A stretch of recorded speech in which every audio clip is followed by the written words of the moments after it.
ಹರೇ ಕೃಷ್ಣ. ಎಲ್ಲರಿಗೂ ನಮಸ್ಕಾರ. Welcome back to my YouTube channel. ಎಲ್ಲರೂ ಚೆನ್ನಾಗಿದ್ದೀರಾ ಅಂತ ಅನ್ಕೊಂಡಿದ್ದೀನಿ. ನಾನು ಕೂಡ ತುಂಬ ಚೆನ್ನಾಗಿದ್ದೀನಿ.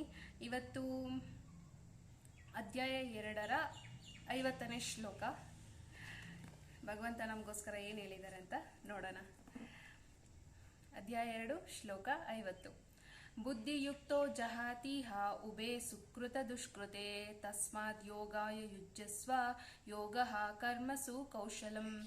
ಈ ಶ್ಲೋಕದ ಅನುವಾದ: ಭಕ್ತಿ ಸೇವೆಯಲ್ಲಿ ನಿರತನಾದವನು ಈ ಜನ್ಮದಲ್ಲಿಯೇ ಸುಕೃತ ಮತ್ತು ದುಷ್ಕೃತ ಪ್ರತಿಕ್ರಿಯೆಗಳನ್ನು ದೂರ ಮಾಡುತ್ತಾನೆ. ಆದುದರಿಂದ ಯೋಗವನ್ನು ಪಡೆಯಲು ಶ್ರಮಿಸು, ಅದೇ ಕರ್ಮ ಕೌಶಲ.